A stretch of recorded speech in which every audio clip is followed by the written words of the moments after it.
King Solomon is renowned as the wisest individual who ever lived, uniquely blessed by God with extraordinary intellect, immense riches, and vast power.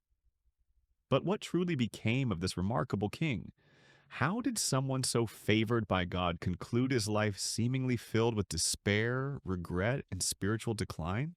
Join us as we delve into the often untold story of Solomon's final days, a period marked by reflections on his past glory, his significant failings, and the tragic outcomes of turning away from God.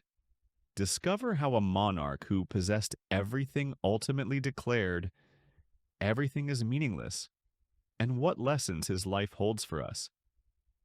Stay tuned to grasp the powerful insights from Solomon's journey that remain relevant today. What can his errors teach us? How might we avoid the pitfalls that led him astray?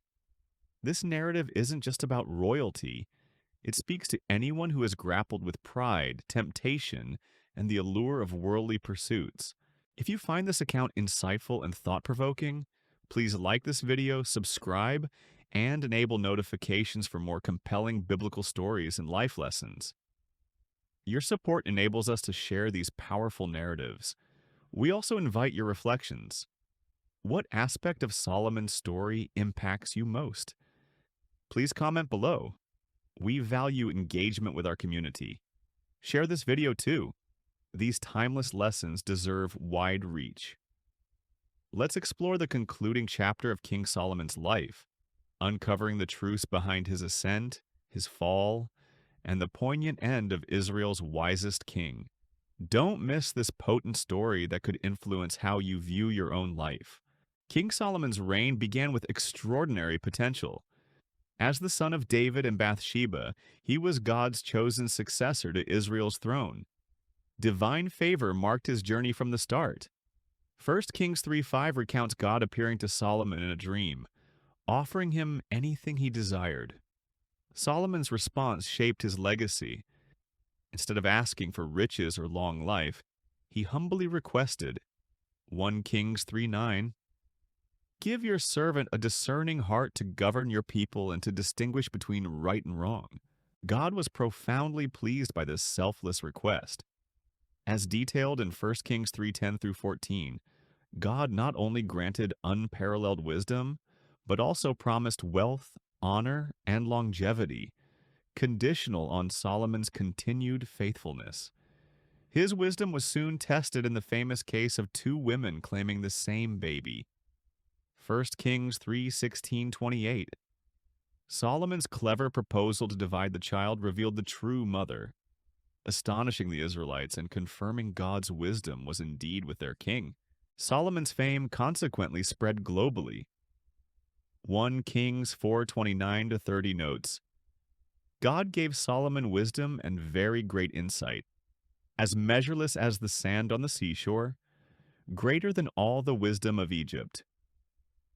He composed 3,000 proverbs and over 1,000 songs. 1 Kings 4:32. His renown attracted figures like the Queen of Sheba, who traveled far to test his wisdom, 1 Kings 10:6-7, and left utterly amazed, declaring, "Not even half was told me. In wisdom and wealth you have far exceeded the report I heard." This visit underscored God's blessing on both Solomon and Israel. However, Solomon's most lauded achievement was constructing the temple in Jerusalem, fulfilling his father David's dream.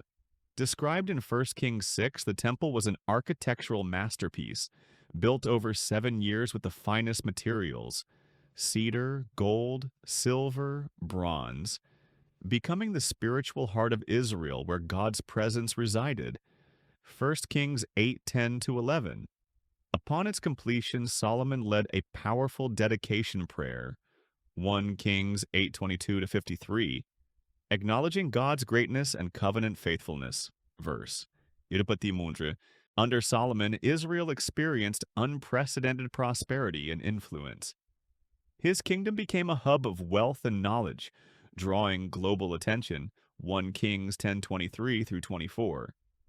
His riches were legendary. He controlled major trade routes, importing vast treasures, 1 Kings 10:22.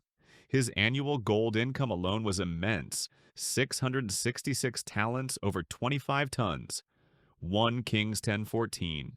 His unique ivory and gold throne symbolized his unmatched power. 1 Kings 10:18-20. Opulence was standard, even silver was deemed common. 1 Kings 10:21. Yet this vast wealth and power brought temptations.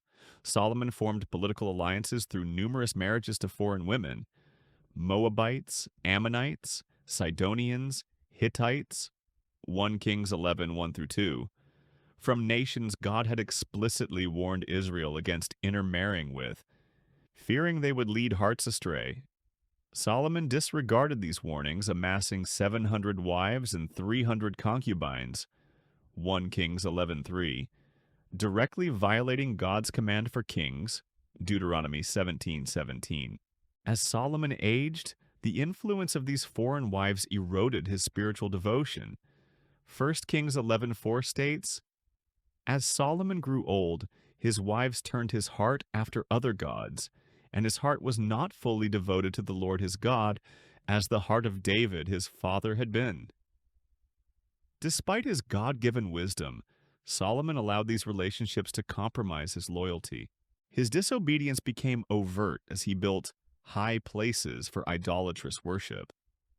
He constructed altars for Ashtoreth, goddess of the Sidonians, Chemosh, god of Moab, and Molech, god of the Ammonites associated with child sacrifice, practices abhorrent to God.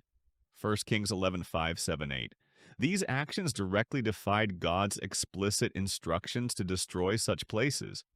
Deuteronomy 12:2-3. The tragic irony is profound. The man granted wisdom to discern good from evil became entangled in the very idolatry God condemned. Deuteronomy 7:3-4. His divided heart contrasted sharply with his father David's ultimate devotion. Despite David's own serious failings, God had previously appeared to Solomon twice, warning him to remain faithful. 1 Kings 9:6-7. Yet Solomon ignored these divine warnings, hardening his heart. 1 Kings 11:9-10. God's anger was kindled. "Since this is your attitude and you have not kept my covenant and my decrees, I will most certainly tear the kingdom away from you."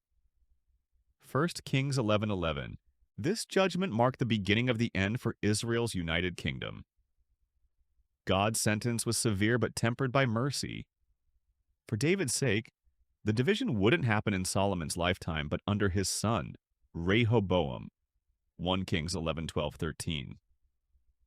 The prophet Ahijah dramatically illustrated this impending split by tearing his cloak and giving 10 pieces to Jeroboam, symbolizing the 10 tribes that would break away. 1 Kings 11:29-31. In his final days, King Solomon, once the epitome of wisdom and wealth, likely sat reflecting not on his glorious achievements, but on his profound losses, disobedience, and regrets.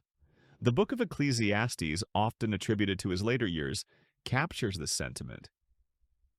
Ecclesiastes 1:2 famously laments, "Meaningless, meaningless," says the teacher. Utterly meaningless. Everything is meaningless.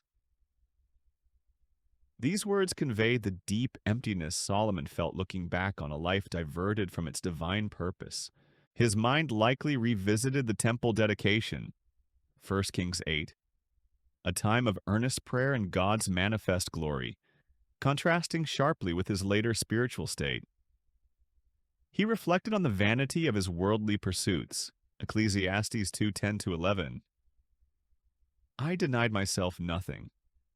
Yet when I surveyed all that my hands had done, everything was meaningless, a chasing after the wind." His immense wealth and indulgence in pleasures, palaces, vineyards, treasures, entertainment, ultimately felt hollow without spiritual direction. He understood too late the truth of Ecclesiastes 5:10. Whoever loves money never has enough. Solomon recognized he had forsaken his youthful relationship with God, compromised by foreign alliances and idolatry. He had failed to heed his own wisdom penned in Proverbs 3:5 through 6.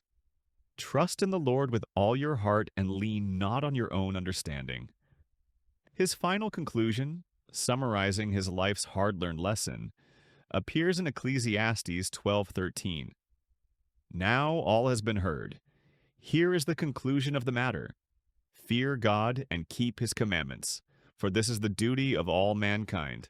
Obedience to God, he realized, was the only path to true fulfillment,